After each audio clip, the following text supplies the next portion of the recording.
Last class में हम लोग का किशोरावस्था का कौन कौन सा टॉपिक, अहम केंद्र वाद वाला कंप्लीट हो चुका था, स्थिरता और समायोजन का अभाव कंप्लीट हो चुका था, व्यवहार में विभिन्नताएं ये भी कंप्लीट हो चुका था, है ना। Yes ma'am. आज निशांत की नहीं जुड़े हैं।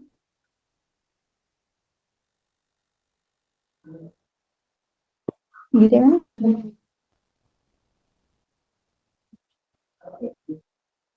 हम्म, चलिए आगे हम लोग पढ़ते हैं। इसी का पॉइंट है, हम क्या बोले थे कि आज ये कंप्लीट हो जाएगा। तो व्यवहार में विभिन्नता भी हम लोग कल देख लिए थे। आज हम लोग देखेंगे घनिष्ठ मित्रता। इससे पहले भी हम लोग एक टॉपिक देखे थे, उत्तर बाल्यावस्था। उत्तर बाल्यावस्था में हम लोग क्या देखे थे कि बालक पहली बार जो है समाज से इंटरेक्ट होता है, सोसाइटी उसकी बढ़ती है, लोगों के साथ, बच्चों के साथ उसका अपना एक ग्रुप सर्कल बनता है, घनिष्ठता बनती है। ये चीज हम लोग उत्तर बाल्यावस्था में भी देखे थे। तो उस स्टेज में क्या देखे थे कि बालकों के बीच उनके पीयर्स का यानी कि उनके संगी साथी का इफेक्ट उन पे पड़ता है। जो दोस्त बोलते हैं वो फादर से जाके या मदर से जाके डिमांड करते हैं या उसके लिए हट करते हैं। ग्रुप का प्रभाव इतना ज्यादा रहता है कि मम्मी पापा से वो अगेंस्ट भी जा सकते हैं। ये चीज हम लोग देखे, ठीक है। लेकिन उस स्टेज में पीयर्स का साथी संगी का प्रभाव पड़ता है, लेकिन वो जो साथी संगी होते हैं उसके, वो उनके फॉरएवर तक नहीं रहते हैं। अब जो किशोरावस्था में बच्चों के जो मित्रता होगी, उनका जो ग्रुप सर्कल होगा, उनकी जो घनिष्ठता बनेगी, वो उनका फॉरएवर रहेगा, ठीक है, जीवन प्रयत्न तक। तो इस स्टेज में देखिए, घनिष्ठ मित्रता में हम लोग क्या देखेंगे कि इस स्टेज में बच्चे जो होते हैं ना, ऐसे ही किसी को अपना फ्रेंड नहीं बना लेते, जिनसे उनके विचार मिलते जुलते हैं, जिनसे उनको किसी प्रकार का कोई फायदा होता है, ठीक है, या फिर जिनसे उनको मतलब बहुत सारी चीजें सीखने को, ऑब्जर्व करने को मिलती है। ऐसे लोगों के साथ वो अपना फ्रेंड सर्कल बनाते हैं। और ये जो फ्रेंड सर्कल होता है इनका इतना ज्यादा घनिष्ठ होता है, उसमें भी घनिष्ठता होती है, लेकिन उससे भी ज्यादा घनिष्ठता इस स्टेज में होती है। इस स्टेज में इतनी ज्यादा घनिष्ठता होती है, यहाँ भी उनके समूह का, साथी संगी का प्रभाव इतना ज्यादा पड़ता है कि फ्रेंड्स के कहने पर वो कुछ भी करने को रेडी होता है। फ्रेंड्स के कहने पे पेरेंट्स के अगेंस्ट भी जाते हैं, पेरेंट्स से वो बगावत भी कर लेते हैं, झगड़े भी कर लेते हैं, टीचर्स के साथ भी उनके साथ अनबन हो जाता है। लेकिन घनिष्ठता इतनी ज्यादा होती है कि ये फॉर एवर तक रहता है। यानी कि इस स्टेज में, किशोरावस्था में आपका कोई फ्रेंड सर्कल होगा, वो आपका बुढ़ापा तक फ्रेंड, जैसे कि हमारा जो इस स्टेज में जो फ्रेंड्स बने थे ना, आज जो है वही सारे फ्रेंड्स जो है हमारे बने हुए हैं, बरकरार हैं। जो हम उत्तर बाल्यावस्था में मेरा फ्रेंड सर्कल था, वो फ्रेंड सर्कल हमारा नहीं रहेगा। तो किशोरावस्था में हमारा फ्रेंड सर्कल बनेगा, वो फ्रेंड सर्कल हमारा फॉर एवर तक रहेगा, हमेशा तक बना रहेगा। लड़कियां प्राय शादी होने के बाद दूर चली जाती हैं तो उनका फ्रेंड सर्कल छूट जाता है, लेकिन आजकल फेसबुक के जरिए वो भी क्या होती हैं, जुड़ जाती हैं, ठीक है। लेकिन लड़के प्राय एक ही प्लेस पे रहते हैं। तो देखिएगा आप अपने, हम अपने फादर को देखे हैं, उनका जो टीनेजर में जो फ्रेंड्स बने थे, आज भी वही सारे फ्रेंड्स उनके हैं, ठीक है। तो इस स्टेज में क्या होता है, फ्रेंड सर्कल जो होता है इसमें घनिष्ठता बहुत ज्यादा होती है। लोग अपने फ्रेंड्स के लिए कुछ भी करने को रेडी होते हैं, ठीक है। मान लीजिए ग्रुप का, उनके फ्रेंड सर्कल के ग्रुप में किसी एक पर्सन को, किसी एक फ्रेंड को किसी ने कोई मार दिया, किसी अदर ग्रुप के पर्सन ने, तो सारे के सारे फ्रेंड्स उसको बचाने के लिए, उसको प्रोटेक्ट करने के लिए चले जाएंगे। तो इस प्रकार का हमें उसमें घनिष्ठता देखने को मिलती है, ठीक है। अगला 9 नंबर है रुचियों में परिवर्तन तथा स्थायित्व। अब क्या है, हम लोग क्या देखे थे, उत्तर वाली अवस्था तक देखे थे कि बालकों की रुचि जो होती है वो स्थिर नहीं रहती है। कभी इसमें इंटरेस्ट होगा, कभी उसमें इंटरेस्ट होगा, कभी उसमें इंटरेस्ट होगा। अब क्या है, उनकी जो भी रुचियां है, जो भी उनका जो इंटरेस्ट है, वो क्या हो जाएगा, स्टेबल हो जाएगा। अब किसी एक चीज में ही उनका इंटरेस्ट जो है विशेष रूप से जागेगा, ठीक है। उसमें अब परिवर्तन आपको देखने को नहीं मिलेगा, स्थायित्व आ जाएगी एक ही चीज पे। उत्तर बाल्यावस्था तक बालकों का यह इंटरेस्ट जो था चेंज होते रहता था, कभी इसमें कभी उसमें। कभी ड्राइंग अच्छा लगता है तो कभी अब सिंगिंग अच्छा लगने लगा, हम सिंगिंग सीखेंगे, तो फिर सिंगिंग छोड़ के कभी हमको डांस करना है, डांस सीखेंगे। तो इस तरह से उनका इंटरेस्ट चेंज होते रहता है। लेकिन अब जो है उनका इंटरेस्ट किसी एक ही फील्ड में विशेष रूप से जागेगा, और वो मोस्टली क्या होता है, प्राय बना रहता है, वो बदलाव नहीं आता है, ठीक है। 10 नंबर पॉइंट है काम शक्ति में परिपक्वता, यानी कि काम शक्ति में परिपक्वता यानी क्या मतलब होता है हम लोग का कि इस स्टेज में बालक जो होते हैं ना, आप लोग को बताए थे कि टीनेजर में जाने के बाद 12 से 18 एज के उम्र में जाने के बाद बच्चों का अट्रैक्शन जो है उत्तर बाल्यावस्था तक समान लिंग के समय के साथ ही अट्रैक्शन होता था। अब क्या है, विपरीत लिंग के साथ अट्रैक्शन होता है। ठीक है, लड़का का लड़की के प्रति, लड़की का लड़का के प्रति ज्यादा ये रुचि होगा, वो ज्यादा एक दूसरे को देख के अट्रैक्ट होंगे। तो इसमें क्या होता है, उनका जो सेक्सुअल जो होता है पार्ट, उसमें भी मेच्योरिटी परिपक्वता आ जाती है, जिस वजह से बच्चे जो है अपने विपरीत लिंगों वालों की तरफ ज्यादा आकर्षित होते हैं। नेक्स्ट है 11 नंबर, समूहों को महत्व। ठीक है, समूह को महत्व यानी कि अपने पीयर को, अपने संगी साथी के लोगों को ज्यादा इंपॉर्टेंस देना अपने पेरेंट्स या अपने टीचर्स के कंपेयर में। संगी साथी को ज्यादा महत्व देना, वो जो बोलेंगे वो करेंगे। उनके संगी साथी में किसी को अगर किसी ने चोट पहुंचा दी तो वो सब के सब एक साथ मिलकर उसे लड़ने और फाइट करने चले जाते हैं। उनका इंपॉर्टेंस इस स्टेज में बच्चों का ज्यादा होता है। उत्तर बाल्यावस्था में भी होता है, लेकिन उत्तर बाल्यावस्था के कंपेयरिंग में अगर देखा जाए तो इसमें बहुत ज्यादा होता है। ठीक है, अगला बोल रहा है स्वतंत्रता व विद्रोह की भावना। तो बच्चे जो है इस स्टेज में आप लोग को क्या बताए थे कि यह संधि काल होता है। ठीक है, यह काल होता है बाल्यावस्था और वयस्कावस्था के मध्य का काल। तो इस स्टेज में बालक जो है अपने आप को बालक नहीं समझते हैं और व्यस्क जो है उसको व्यस्क नहीं समझते हैं। ठीक है, उसकी बातों को कोई महत्व नहीं दिया जाता है। और बच्चे जो होते हैं ना, अब क्या होते हैं, अपने आप को एडल्ट समझने लगते हैं कि अब तो हम एडल्ट हो गए, अब हम हर चीज कर सकते हैं। वो अपने आप को स्वतंत्र रूप से काम करना चाहते हैं, किसी प्रकार का कोई रोक टोक कुछ भी नहीं चाहते हैं, स्वतंत्र रूप से काम करना चाहते हैं। तो इस स्टेज में अगर बालकों की स्वतंत्रता को क्या किया जाता है, मतलब स्वतंत्रता को कम करने की कोशिश की जाती है या फिर उनकी स्वतंत्रता का हनन करने का कोशिश किया जाता है, उनको बहुत ज्यादा रिस्ट्रिक्शन में, बहुत ज्यादा कैद में रखने की कोशिश की जाती है, तो बच्चे जो होते हैं ना प्राय बगावत करते हैं।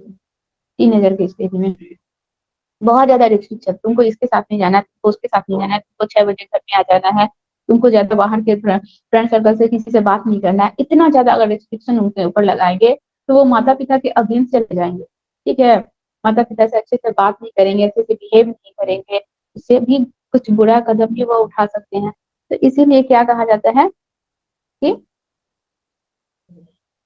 इस स्टेज के बच्चों में ना, मतलब बहुत ज्यादा उनको रिस्ट्रिक्शन में नहीं रखना चाहिए, जितना ज्यादा हो सके फ्रेंडली बिहेव करें।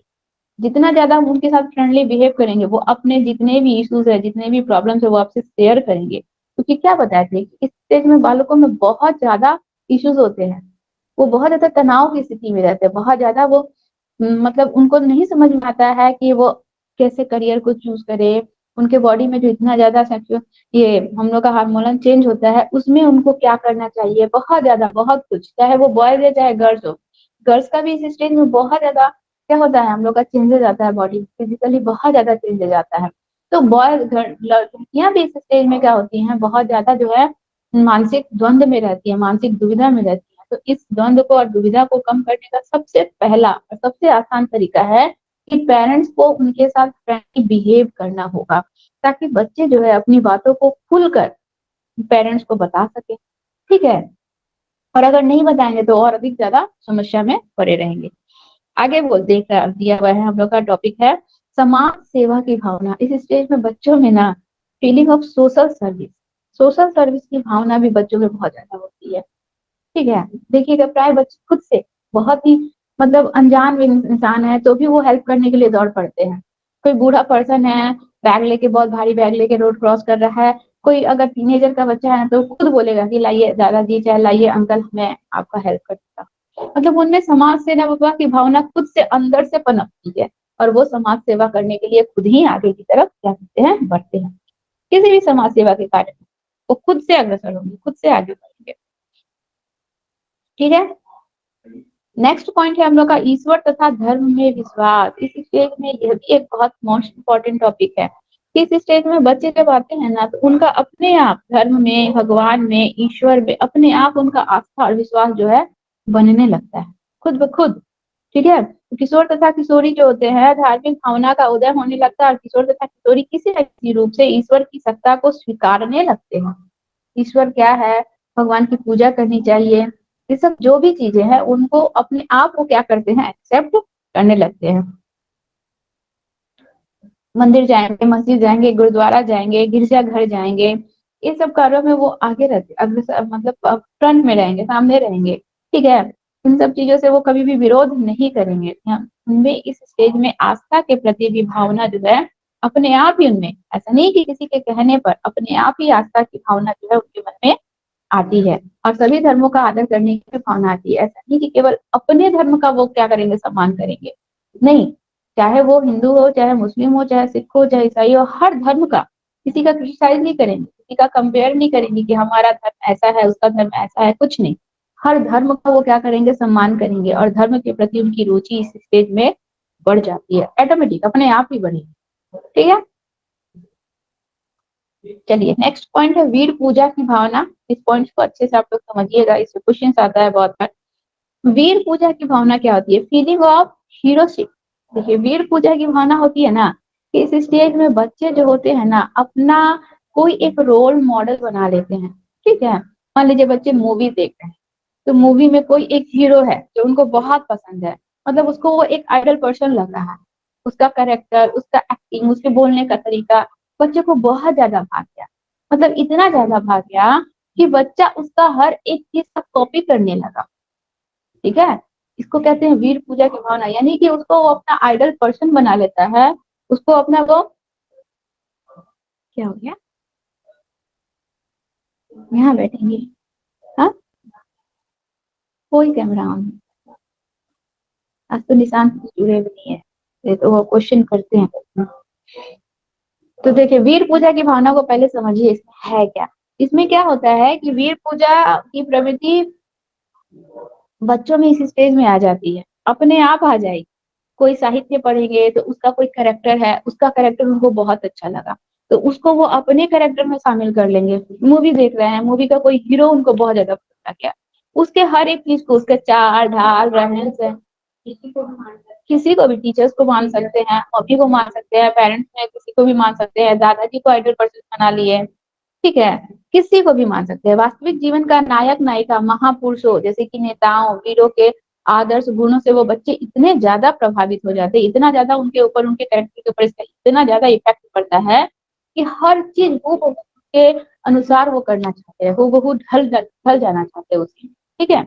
तो श्रद्धा तथा भक्ति भावना रखते हैं और उनके आदर्शों के अनुयायी होकर उनकी पूजा करने लगते हैं, मतलब वो जो करेंगे वही करेंगे और उनके व्यवहार और उनके रहन सहन आचरण इत्यादि का वो अनुसरण यानी कि नकल करेंगे, जैसा करेंगे वैसा ही करेंगे। तो हम आपको, मान लीजिए कोई बच्चा है जिनको हम लोग का डॉक्टर अम्बेडकर जी का कैरेक्टर बहुत अच्छा लगा, उनके थीसिस बहुत अच्छे लगे, उनके जीवन शैली बहुत अच्छा लगा, तो उन्हीं के लाइफस्टाइल को, उन्हीं के कैरेक्टर को फॉलो करने लगा, मतलब इतना ज्यादा वो उनसे प्रभावित हुआ कि उन्हीं को सबको फॉलो करने लगा, ठीक है? ऐसे आप लोग को समझ नहीं आया।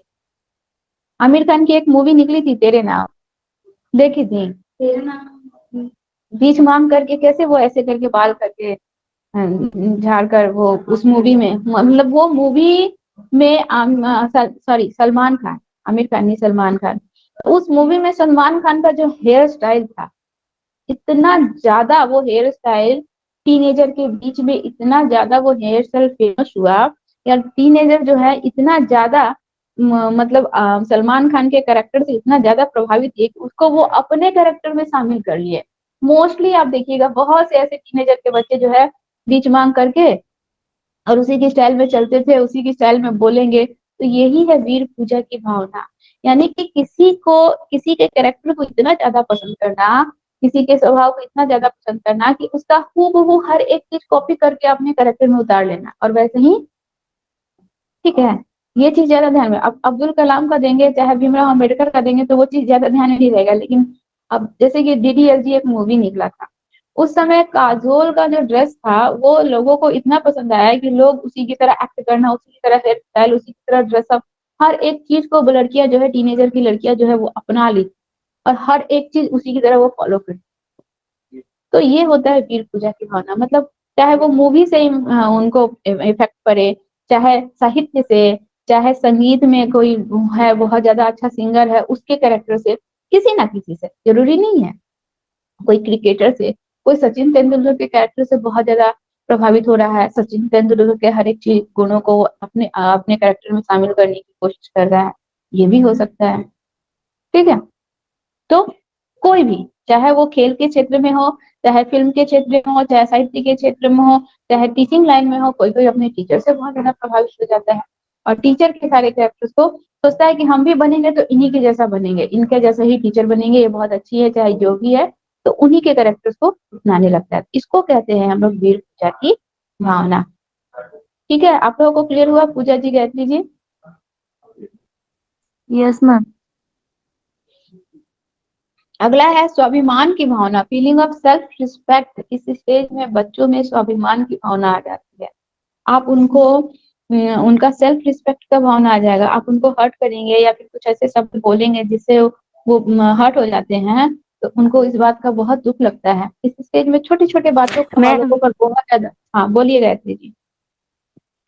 मैम पहले जो बताए थे 9th नंबर रुचियों में परिवर्तन तथा और क्या बोले थे? उसको फिर से बोलिए तो। 9th नंबर रुचियों में परिवर्तन तथा स्थायित्व। रुचि में उत्तर वाले अवस्था में हम बताए थे कि बालकों की रुचि जो होती है वो स्थिर नहीं रहती है। कभी कुछ, कभी कुछ, कभी बदलते रहता है। लेकिन अब इस स्टेज में आ जाने पर बालकों की रुचि जो है स्थिर हो जाती है। अब उनको एक ही चीज़ में इंटरेस्ट होगा, एक ही रुचि होगी, ठीक है? स्थायित्व आ जाएगा। अब परिवर्तन नहीं आएगा, उसमें कोई बदलाव नहीं आएगा।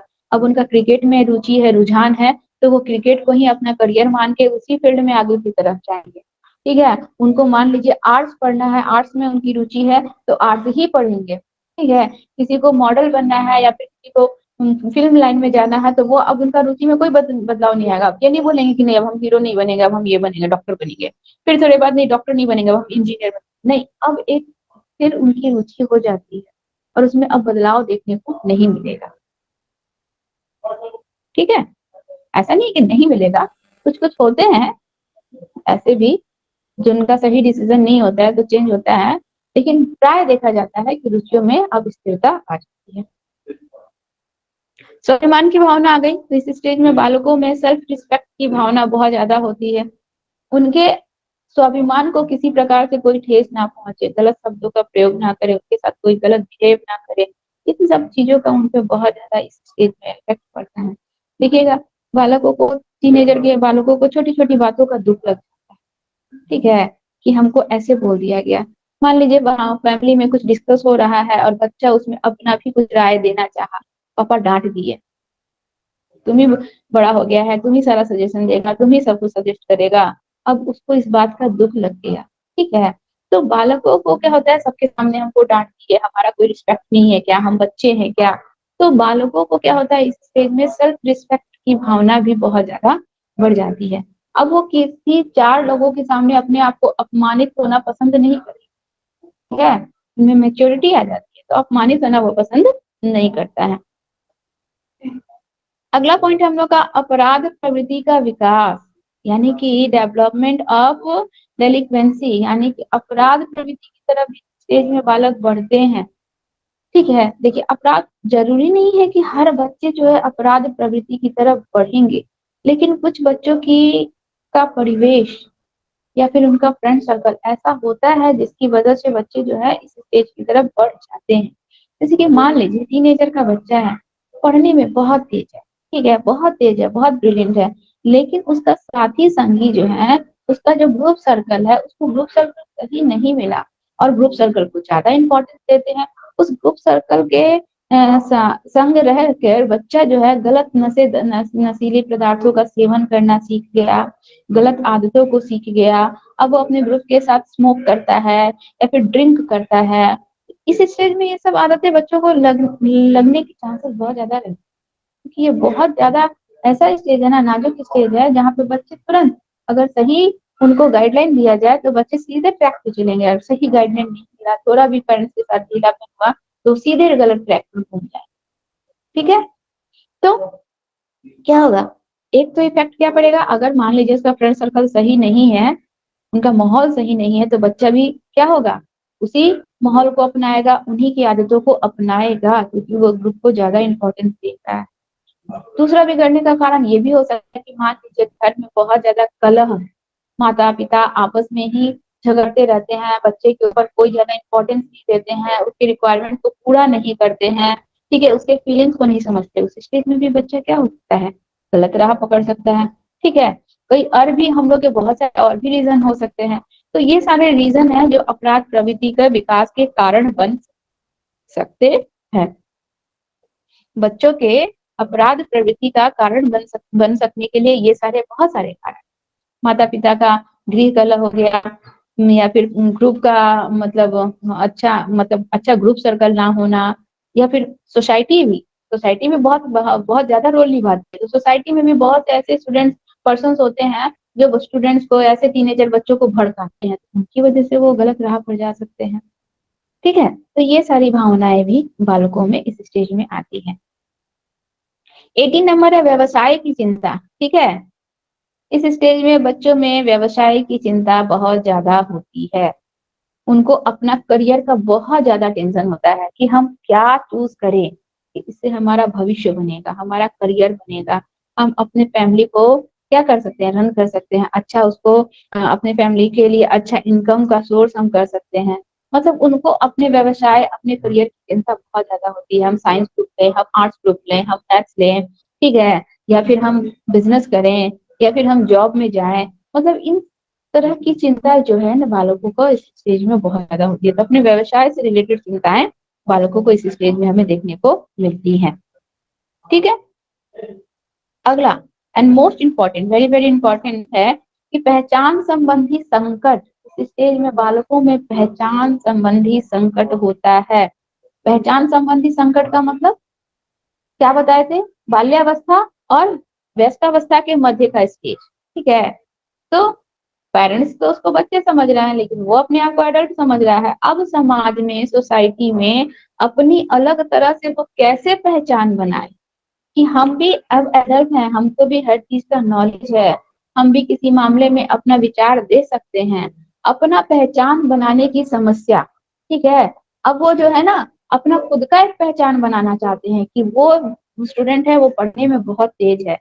देखो वो क्लास 7 का एक स्टूडेंट है जो कि बहुत अच्छा ड्राइंग करता है। मतलब अपना खुद का एक पहचान वो बनाते हैं, और इसकी समस्या उनके सामने बहुत बड़ी और बहुत विकट समस्या रहती है। ठीक है, हम कौन है, हम आगे भविष्य में क्या करेंगे, ठीक है, या फिर बहुत सारे हमारे मतलब हम जो है आगे आने वाले भविष्य में अपने परिवार का भरण पोषण सही से कर पाएंगे या नहीं, अपनी रिस्पॉन्सिबिलिटी को सही से उठा पाएंगे या नहीं। ठीक है, हमारा समाज में क्या रोल है, या फिर हम समाज में अपना अस्तित्व कैसे बनाएंगे। बहुत सारे उनके मन में क्या होते हैं, प्रश्न होते हैं। मतलब अपना अस्तित्व बनाना है समाज में, अपनी एक पहचान बनानी है, इसके लिए उनके मन में बहुत सारे द्वंद्व रहते हैं। ठीक है, तो इसमें क्या होता है कि वे अपने माता पिता से अलग अपनी एक पहचान स्थापित करना चाहते हैं। अपने माता पिता के नाम से नहीं जाना चाहते कि वो फलाना का बेटा है, ठीक है, यह उसका बेटा है, नहीं, वो अपनी अपनी खुद की एक पहचान बनाना चाहते हैं। ठीक है, और अच्छे इसमें क्या होता है कि कुछ ऐसे स्टूडेंट्स होते हैं जो अच्छे कामों से अपनी पहचान बनाते हैं, कुछ ऐसे स्टूडेंट्स होते हैं जो बुरे कामों से, जैसे कि हम लोग अभी बोले थे ना अपराध प्रवृत्ति की भावना। तो कुछ ऐसे भी स्टूडेंट होते हैं जिनका बुरे कामों से उनकी पहचान बनती है। ठीक है, तो एक पहचान प्राप्त करने की प्रक्रिया में किशोर अपने माता पिता के साथ स्वयं अपने अंदर द्वंद्व का अनुभव करते हैं। ठीक है, उनके अंदर बहुत ज्यादा प्रॉब्लम क्रिएट होते रहता है माइंड में कि हम कैसे अपनी पहचान बनाए, अपने पिता से हटकर, अपनी माता से हटकर अपना खुद का एक पहचान बनाए, लोग हमारे नाम से हमको जाने, माता या पिता के नाम से नहीं। ठीक है, तो इरिक्सन जी जो है हम लोग के एक मनोवैज्ञानिक है, जो कि आप लोग बीएड अगर की है तो बीएड में इरिक्सन जी का नाम पढ़ी होंगी। तो इरिक्सन जी जो है उन्होंने क्या बताया कि वे किशोर जो परस्पर विरोध पहचान की समस्या को उलझा सकते हैं, वे एक नए आत्मबोध को विकसित कर सकते हैं। मतलब ऐसे किशोर जो हैं जिनके सामने जब भी नया नया कोई प्रॉब्लम आता है ना, जब भी उनके सामने नए नए प्रॉब्लम फेस करते हैं वो, तो उस प्रॉब्लम्स का सोल्यूशन वो बड़ी ही कुशलता के साथ, बुद्धि के साथ करते हैं। तो ऐसे जो होते हैं वो अपनी, ऐसे जो बच्चे होते हैं वो अपनी पहचान बनाने में क्या होते हैं, सक्सेस होते हैं। लेकिन जो उस समाधान करने में सफल नहीं हुए, उस समस्या में ही खुद ही उलझ कर रह गए, ऐसे बच्चे जो होते हैं अपनी पहचान बनाने में सफल नहीं। ठीक है, तो पहचान के संकट से उभर पाने के सक्षम नहीं होते हैं तो वो क्या हो जाते हैं, भ्रमित हो जाते होते हैं ऐसे ही बच्चे, जो बच्चे समस्याओं का समाधान के सामने कोई प्रॉब्लम आया उसको पेश नहीं कर पाए अपनी पहचान, तो क्या होते हैं, वो भ्रमित हो जाते हैं, अपने मार्ग से ही भटक जाते हैं, गलत मार्ग पकड़ते हैं ऐसे बच्चे। ठीक है, समझ में आया? हर एक पॉइंट है, इस पॉइंट से अलग अलग अलग क्या हम लोग का क्वेश्चन आता है। अगला है हम लोग का दुश्चिंता संबंधी समस्या। दुश्चिंता संबंधी समस्या, देखिए दुश्चिंता शब्द से आप लोग को लगा होगा कि कुछ बुरी चिंता उनके माइंड में होता है, बहुत सारे उनके माइंड में चिंताएं होती हैं। इस अवस्था में किशोर प्राय अनिश्चित, अकेला, ठीक है, अकेलापन महसूस करते हैं, क्योंकि उनको क्या लगता है कि पेरेंट्स उनकी बातों को नहीं समझ रहे हैं, उनकी फीलिंग्स को नहीं समझ रहे हैं, कैसे शेयर करें। फ्रेंड्स भी है, फ्रेंड्स को, और सारे फ्रेंड्स को वो अपने सारे प्रॉब्लम शेयर करते हैं, कुछ ऐसे विशेष मित्र होते हैं जिनसे वो अपने प्रॉब्लम्स को शेयर करेंगे, हर किसी से हर बात नहीं शेयर करेंगे। उस फ्रेंड के ग्रुप में भी कुछ विशेष मित्र होंगे जिसके साथ वो अपने दुख को, दर्द को शेयर करेंगे, हर किसी के साथ नहीं करेंगे, सब उसके फ्रेंड सर्कल है, लेकिन उसमें भी कुछ विशेष रहता है। तो किसके साथ करें? आत्म संदेह है, खुद पर डाउट रहता है कि हम ये काम कर पाएंगे कि नहीं, हम इंजीनियरिंग की तैयारी कर पाएंगे नहीं, पापा बोल मेडिकल की तैयारी करने के लिए, तो हम ये कर पाएंगे कि नहीं, हम उसमें सक्षम है या नहीं, हमारे अंदर उतनी एबिलिटी है या नहीं। आत्म संदेह की भावना रहती है।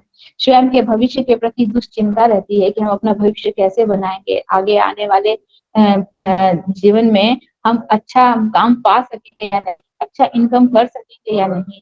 इस प्रकार की दुश्चिंता, दुश्चिंता मतलब कोई बुरा भाव नहीं, दुश्चिंता का मतलब यही है अकेलापन।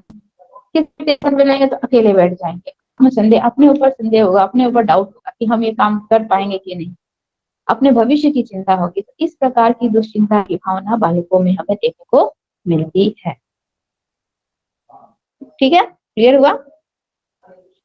अगला है हम लोग का टॉपिक मादक पदार्थों का दुरुपयोग। अभी अभी आप लोग को बताएं, मान लीजिए फ्रेंड सर्कल अगर बुरा मिल गया, या फिर माता पिता के द्वारा बहुत ज्यादा रिस्ट्रिक्शन में रखा गया, या गृह कलह है, तो बच्चे इस प्रकार के मादक पदार्थों का प्रयोग करने लगते हैं, स्मोक करने लगेंगे, ड्रिंक करने लगेंगे, ठीक है, या फिर गुटखा, सुपारी, ये सब खाने लगेंगे। तो इस प्रकार के पदार्थों का सेवन करना बालक शुरू कर देते हैं। इस स्टेज में बच्चे प्राय भटकने की स्थिति में रहते हैं। अगला है हम लोग का जो कि वेरी वेरी इंपॉर्टेंट है, किशोरावस्था, व्यस्तावस्था की दहलीज होती है। मतलब अगर बच्चे जो है 18 वर्ष के अंतिम स्टेज में आ गए, तो अब तो व्यस्तावस्था की दहलीज पे ना आ गए, किशोरावस्था खत्म होगा तो बच्चे व्यस्त बन जाएंगे, और व्यस्त बन जाएंगे पूरी तरह से मैच्योर हो जाएंगे, उनके अंदर, उनके ऊपर बहुत सारी रिस्पॉन्सिबिलिटी आ जाएगी, और वो एक रिस्पॉन्सिबल पर्सन बन जाएंगे। अब वो किशोर नहीं कहलाएंगे, अब वो व्यस्त कहलाएंगे। ठीक है, तो यह किशोरावस्था जो होती है किसका? व्यस्तावस्था की दहलीज होती है, याद रखिएगा। किशोरावस्था जो खत्म होगा तो बच्चे व्यस्तावस्था में प्रवेश करेंगे, तो इसीलिए किशोरावस्था को व्यस्तावस्था की दहलीज कहा जाता है। हाँ, किशोरावस्था का हम लोग का एज बताइए, आप बताइए, जल्दी से बताइए। शैशवावस्था, इसके बाद बाल्यावस्था, 2 से 6, 2 से 6, तो उत्तर बाल्यावस्था, उत्तर बाल्यावस्था 6 से 12, अपूर्व बाल्यावस्था, पूर्व बाल्यावस्था,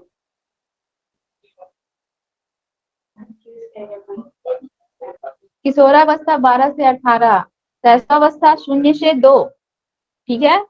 बाल्यावस्था अगर पूछे तो 6 से, बाल्यावस्था अगर केवल पूछे तो 6 से 12, अगर बाल्यावस्था को 2 भाग में डिवाइड करके पूछ रहा है, पूर्व बाल्यावस्था पूछ रहा है, तो 2 से 6, और उत्तर बाल्यावस्था 6 से 12, 12 से 18 किशोरावस्था, और इसके बाद 18 से लेके मृत्यु तक हम लोग का व्यस्तावस्था, वृद्धावस्था को चला जाएगा। ठीक है, समझ में आया? आप लोग को डाउट नहीं ना है? No ma'am. तो हम लोग का क्या होता है, किशोरावस्था जो होता है व्यस्तावस्था की दहलीज होती है, या फिर व्यस्तावस्था की शुरुआत जो हो जाती है। ठीक है, इतना हम लोग का था ये किशोरावस्था की विशेषताएं, बालक किशोर अवस्था में क्या क्या बालकों के अंदर गुण आते हैं, हो गया। इसमें एक और पॉइंट आएगा, जैसे कि विपरीत लिंगों के प्रति ये अट्रैक्शन, विपरीत लिंगों के प्रति क्या होगा? अट्रैक्शन होगा। लड़का लड़की को, लड़कियों को की तरफ अपना अट्रैक्ट, मतलब अपना अटेंशन बनाने की कोशिश करे। इस स्टेज में आप लोग भी देखे होंगे, होता है प्राय, ये अट्रैक्शन होता है, इसको अट्रैक्शन कहते हैं। ठीक है। तो आगे का हम लोग कंप्लीट करें फिर किशोरावस्था में शिक्षा कैसे देनी चाहिए। हम लोग देखें कि बालकों में इस स्टेज में कितने सारे उत्थान आए, ठीक है, कितने सारे तूफान आए, कितने सारे परिवर्तन आए, क्या क्या प्रॉब्लम्स उनको फेस करने पड़ते हैं। तो हमें उस तरह से बच्चों को ट्रीट भी तो करना चाहिए, उस तरह से एजुकेशन भी देना चाहिए कि बच्चे जो हैं अपनी समस्याओं का समाधान कर सके और प्राय सही मार्ग को अपनाकर आगे की तरफ बढ़े, गलत रास्ते को ना अपनाए। तो हमको बच्चों को वैसे एजुकेशन देना चाहिए। तो देखिए किशोरावस्था में बच्चों को शिक्षा क्या देनी चाहिए, किस प्रकार की शिक्षा देनी चाहिए। तो किशोरावस्था जीवन का सर्वाधिक कठिन, वो बार बार वो मूव कर जा रहा है, ये ना स्लिप कर जा रहा है,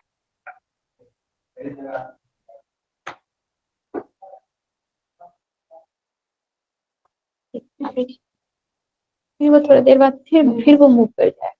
हम रखे हैं सर, अभी ठीक है, रहने दीजिए।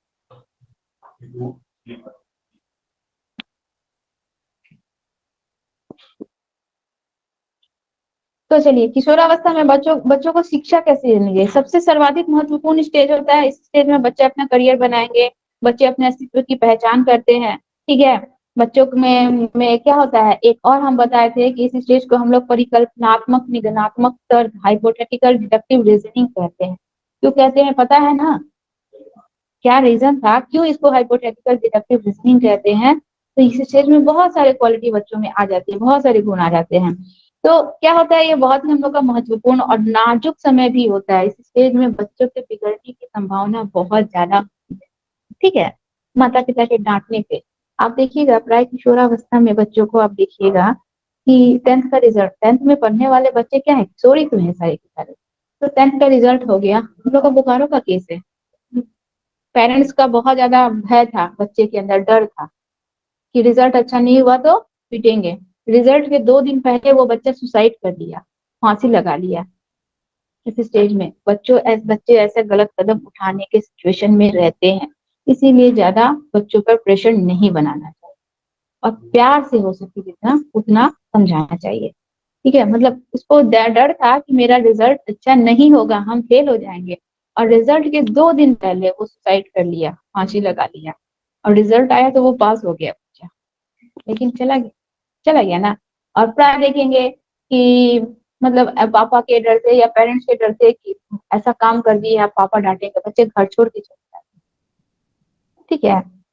या फिर बच्चे जो है डर के मारे जो है डरे समय रहते हैं, और मतलब इतना ज्यादा बच्चे में भय और डर की भावना हो जाती है कि बच्चे अपनी फीलिंग्स किसी के साथ शेयर ही नहीं करते हैं, और दबते दबते दबते दबते और उनके अंदर इतना ज्यादा द्वंद, इतना ज्यादा डर पैदा हो जाता है कि बच्चे एकदम शांत हो जाते हैं, किसी से मिलना जुलना पसंद नहीं करेंगे, किसी से बातचीत करना पसंद नहीं करेंगे, एकदम शांत हो जाएंगे। ऐसे भी बहुत सारे प्रॉब्लम्स आते हैं, ठीक है। तो इस काल में किशोर तथा किशोरियों में शारीरिक मानसिक हम लोग सब देखे सामवेगी के सारे परिवर्तन बहुत ज्यादा होते हैं। तो क्रांतिकारी परिवर्तन भी हम लोग इसको कह सकते हैं, बहुत ज्यादा परिवर्तन होते हैं। तो शैक्षिक दृष्टि से किशोरावस्था हम लोग का क्या है, बहुत ही महत्वपूर्ण है। यदि इस अवस्था में उचित मार्गदर्शन प्रदान किया जाए तो किशोरों के द्वारा वांछित दिशा में प्रगति करने की संभावना बढ़ जाती है। मतलब अगर हम लोग को सही गाइडलाइन दे, माता पिता उसके साथ सही ट्रीट करे, उसके फीलिंग्स को समझे, वो अपनी बातों को माता पिता के साथ शेयर करे, या टीचर्स के साथ अच्छा बिहेव करे, या सोसाइटी के पर्सन, समाज का बहुत बड़ा रोल होता है किसी को भी बनाने बिगाड़ने में। तो समाज उसके साथ अच्छे से इंटरेक्ट करे तो बच्चे जो है क्या होते हैं, गलत राह पर जाने से बच जाते, नहीं जाते हैं। बहुत जगह सोसाइटी का बहुत बड़ा रोल होता है बच्चों को बिगाड़ने में। फलाना का लड़का है, जब देखो तब खेलते ही रहता है, इसका तो दोस्ती ऐसे ऐसे लोगों से है ना, जितने भी आसपास के जितने भी लोकल पर्सन है उसी के साथ दोस्ती है, पढ़ना लिखना तो इसको आता नहीं है। तो ये सारी बातें सोसाइटी के द्वारा होती है। तो सोसाइटी का भी देखा जाए तो बहुत बड़ा रोल होता है किसी बच्चे को बनाने या बिगाड़ने में। तो अगर इन सब का अगर रोल अच्छा रहे, इनकी भूमिका अच्छी रहे बच्चे के कैरेक्टर को बनाने में, तो बच्चा कभी भी गलत राह पर नहीं जाएगा, कभी भी बच्चा नहीं बिगड़ेगा। तो अगर देखा जाए तो भावी जीवन निर्माण की दृष्टि से माता पिता अध्यापक समाज का यह कर्तव्य होता है कि वे उनके कि इस अवस्था में उनके उपयुक्त और सुनियोजित शिक्षा की व्यवस्था करे बच्चों के लिए। बच्चों के लिए इस तरह के शिक्षा की व्यवस्था करनी चाहिए कि बच्चे जो है कभी भी भटके ना। जैसे कि देख लीजिए दिया हुआ है शारीरिक विकास के लिए शिक्षा। अब बच्चों के बॉडी में इस समय फिजिकली इतना ज्यादा डेवलपमेंट होता है, इतने ज्यादा चेंजेस आते हैं, बच्चे उस चीज को समझ नहीं पाते हैं, जान नहीं पाते हैं।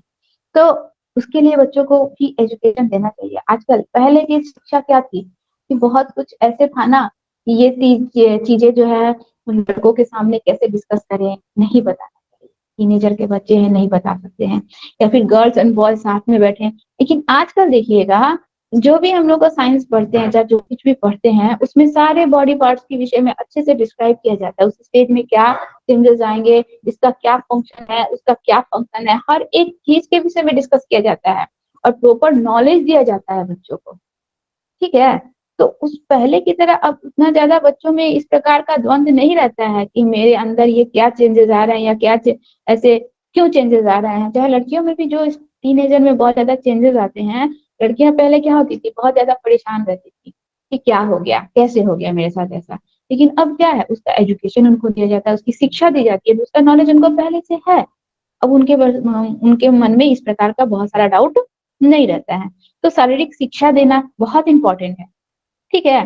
शर्म की बात नहीं है, ये देना बहुत ज्यादा इंपॉर्टेंट है, ताकि बच्चे जाने कि उनके बॉडी के अंदर क्या क्या होता है, कैसे कैसे फंक्शंस होते हैं, क्या क्या चेंजेस आते हैं, और कब किस टाइम पे क्या चेंजेस होते हैं, कब किस टाइम पे कौन से चेंजेस खत्म हो जाते हैं। तो वो सब चीज जानना बच्चों को बहुत ज्यादा जरूरी है। मानसिक विकास के लिए शिक्षा, मेंटल डेवलपमेंट की भी शिक्षा बच्चों को देनी चाहिए, किसी चीज को एक्सेप्ट करने की। ठीक है। जो पुरानी बातें हैं, पुरानी रूढ़िगत बातें हैं, उन चीजों को हटाकर हम नए मॉडर्न एज की बातों को एक्सेप्ट करें, आगे के दौर को अपनाएं और उसी के अनुसार चले। इस चीजों के लिए सामूहिक विकास के लिए भी बच्चों को शिक्षा देनी चाहिए। बच्चे इस स्टेज में इमोशनली बहुत ज्यादा क्या होते हैं, परेशान रहते हैं। मतलब सामूहिक रूप से स्थिर ही नहीं रहते हैं, किसी बात पे एकदम कब खूब गुस्सा हो जाएंगे, और किसी कभी कभार क्या होगा, छोटी सी छोटी बात पे खूब खुश हो जाएंगे। तो बच्चों को इमोशनली भी कि कैसे अपने इमोशंस पे कंट्रोल करें। ठीक है। अपने इमोशंस को कैसे कंट्रोल में रखे, अपने सुख दुख को सबको जाहिर करने की कोशिश करे। तो इसकी भी शिक्षा बच्चों को दी जानी चाहिए। ठीक है। अगला बोल रहा है सामाजिक विकास के लिए भी शिक्षा। समाज में किस तरह से उनको इंटरेक्ट करना है, समाज क्या है, सामाजिकीकरण क्या है, समाज का क्या रोल है हमारे जीवन में, समाज हमारे कैरेक्टर को बनाने में कैसी भूमिका निभाता है, इन सब का भी बालकों को शिक्षा देनी चाहिए। क्योंकि हम लोग सामाजिक प्राणी है, समाज से परे हम लोग रह नहीं सकते हैं, समाज से अलग होकर हम लोग रह नहीं सकते हैं। तो समाज में कैसे रहना है, समाज की क्या भूमिका है, हमारा समाज में क्या रोल है, हमें कैसे समाज में अपना अस्तित्व बनाना है, इन सब की भी शिक्षा बालकों को देनी चाहिए। ठीक है। तो सामाजिक विकास के लिए भी बालकों को शिक्षित करना चाहिए। इसीलिए तो बालकों को सामाजिक विकास का मतलब क्या है, बालक जो ग्रुप में स्कूल में पढ़ने जाते हैं या फ्रेंड सर्कल के साथ रहते हैं, वो भी तो उनका समाज ही है ना। उसमें कुछ ना कुछ सीखते हैं, कुछ ना कुछ सिखाते हैं। ठीक है। तो उसके माध्यम से बालकों को शिक्षा दी जाती है। अगला है व्यक्तिगत विभेद के अनुरूप शिक्षा, education with the individual differences. Individual difference के अगेंस्ट भी बालकों को शिक्षा देनी चाहिए कि हर एक इंसान जो है या बालक जो है, जो धरातल पर हम लोग की पृथ्वी पर है, वो कभी भी एक समान नहीं होता है। उनमें फिजिकली, मेंटली, हर चीज में क्या होते हैं, डिफरेंस हमको देखने को मिलते हैं। आप लोगों को शुरुआत में ही बताए थे कि एक माता पिता का जुड़वा संतान भी होता है ना, वो भी कभी भी एक समान नहीं हो सकता है। तो इंडिविजुअल डिफरेंस के लिए भी उनको शिक्षा देनी चाहिए। यौन शिक्षा, जो कि आजकल के स्टेज में यौन शिक्षा देना, सेक्सुअल एजुकेशन देना बच्चों के लिए बहुत ज्यादा इंपॉर्टेंस है। इसका नॉलेज होना चाहिए बच्चों को, ये भी शिक्षा देनी चाहिए। उपयुक्त शिक्षण विधियों का उपयोग, और ये सारे अगर हम शिक्षा दिए जा रहे हैं तो बच्चों को हम लोग को प्रॉपर टीचिंग मेथड्स के थ्रू बताना चाहिए। जो भी हम लोग का टीचिंग मेथड्स है, जो कि हम लोग बीएड में पढ़े ना, टीचिंग मेथड्स के थ्रू बच्चों को एजुकेशन देना, तो वो टीचिंग मेथड्स के थ्रू हम लोग को ब्लैक बोर्ड पे ड्रॉ करके या मॉडल दिखा के, या फिर हम लोग का ये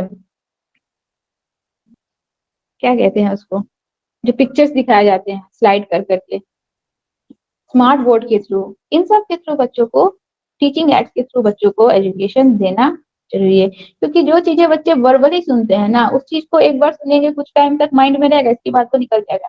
लेकिन जिसको वो प्रैक्टिकली करते हैं, जिसमें वो खुद इन्वॉल्व होके करते हैं, वो चीज उनका कभी भी माइंड से नहीं निकलता है। ठीक है। हम बच्चे को कोई काम करने के लिए बोल रहे हैं कि तुम इसको कॉपी में वर्क करके लिख कर लाओ, लेकिन हम उस बच्चे को उस कैरेक्टर में शामिल करके प्ले करके बोल रहे हैं कि अब तुम इस रोल को निभाओ और इसको करो, तो वो चीज बच्चे को ज्यादा समझ में आएगा। ठीक है, वो चीज बच्चे को ज्यादा समझ में आएगा। इसीलिए बच्चे को क्या है, उन्हीं के वर्क में उनको इन्वॉल्व करना है। पहले की शिक्षा क्या होती थी, पहले की शिक्षा होती थी शिक्षक केंद्रित, यानी कि शिक्षक जो होते थे, टीचर जो होते थे, वो केंद्र में होते थे और केवल वो वर्बली बच्चों को एजुकेशन दे रहे थे, बच्चे केवल श्रोता के रूप में सुनते थे। लेकिन अब की शिक्षा क्या होती है, अब की शिक्षा बाल केंद्रित होती है। हाँ, हाँ, अब की शिक्षा बाल केंद्रित होती है। बाल केंद्रित का मतलब बालक को केंद्र में रखना है। ठीक है, बालक की जरूरतों के अनुसार हमें हर चीज करना है, सीखना है। वो हम लोग का क्या कहलाता है, बाल केंद्रित। और आखिरी हम लोग का पॉइंट है किशोरों के प्रति व्यस्त जैसा व्यवहार। कभी भी उसको ये नहीं बोल के आप डांटिए डफारिए, तुम तो बच्चा है, तुम क्या एजुकेशन देगा, तुम क्या हमको सलाह देगा, तुम क्या हमको शिक्षा, नहीं। उसके विचारों को भी हम लोग को वैल्यू देना है। ठीक है, अगर वो कुछ सजेस्ट कर रहा है, आपको कुछ बताने की कोशिश कर रहा है, या फिर अपना ही कुछ वर्क आपको वो दिखाने की कोशिश कर रहा है, तो हमें उसके हर एक कार्य की प्रशंसा करनी चाहिए। उसके हर एक कार्य का हमको मतलब तारीफ करना चाहिए कि बच्चा इनकरेज हो। उसको डिस्करेज नहीं करना, उसको इनकरेज करना है। तो बच्चों को भी हमें वयस्क के समान वैल्यू देना है। ठीक है, उसको बच्चा नहीं समझना है, क्योंकि वो अपने आप को व्यस्त समझ रहा है। ठीक है, चार लोगों के बीच बैठा है, मान लीजिए बहन की शादी है, सब अपने अपने राय दे रहे हैं, तो बालक भी अपना राय उसमें देने की कोशिश कर रहा है, और कोई अगर डांट देगा तो ये गलत है। वो भी व्यस्क है, वो अपने आप को व्यस्क समझ रहा है, तो उस व्यस्क के समान हमको उसको वैल्यू देना है, व्यस्क के समान हमको उसके बातों को एक्सेप्ट करना है, सुनना है, समझना है। हो सके तो उसके वो जो बोल रहा है उस पर अमल करना है, ताकि बच्चे का भी हौसला बढ़े। बच्चे में ये आए कि हाँ, हमारा भी समाज में या फिर हमारा भी फैमिली में कोई रोल है, लोग हमारे बातों को भी वैल्यू दे रहे हैं। और नहीं देंगे, इग्नोर करेंगे, तो वो भी आपकी बातों को इग्नोर करेगा। ठीक है, इसीलिए ये सब चीजें करनी जरूरी है। ओके, क्लियर हुआ? हो गया आप लोग का ये टॉपिक पूरा कंप्लीट। अब अगर किन्हीं को कोई प्रॉब्लम है तो पूछो।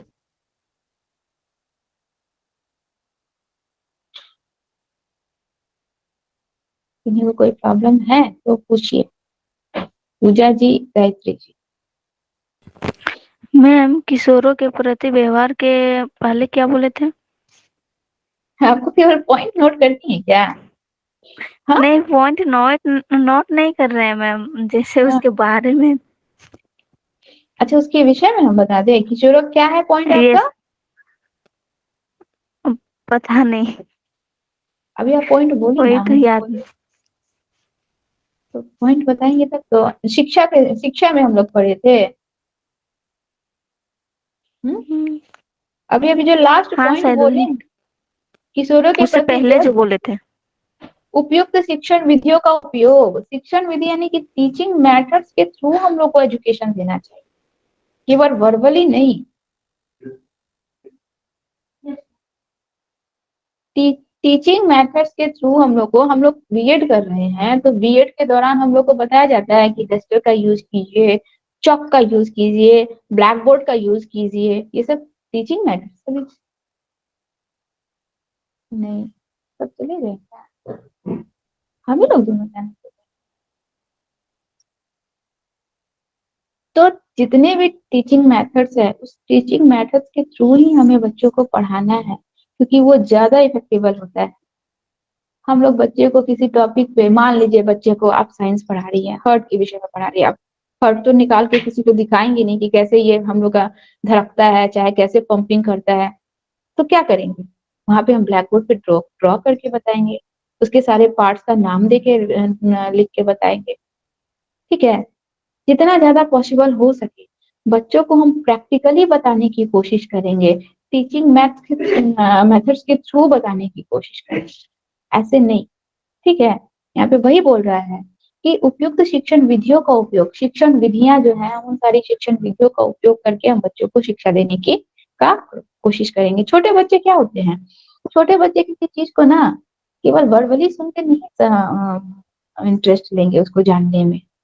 आप उसी चीज को मान लीजिए, आप बच्चे को जू के विषय में पढ़ा रही हैं, जू के विषय में पढ़ा रही है कि चिड़ियाघर है, चिड़ियाघर में ऐसे-ऐसे एनिमल्स रहते हैं।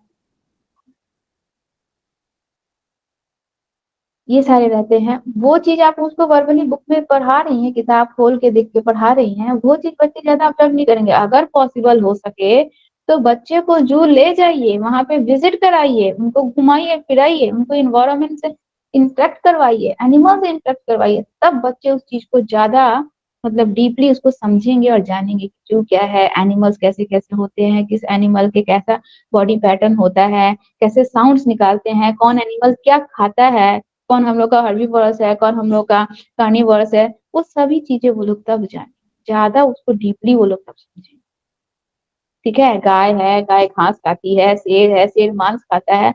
मुँह से बोलने से तो वो सुन रहे हैं, वो सुन रहे हैं, सुन रहे हैं, सुन रहे हैं, वो ज़्यादा टाइम तक नहीं सुनेंगे, वो बोर हो जाएँगे और एक कान से सुनेंगे फिर दूसरे कान से निकाल देंगे।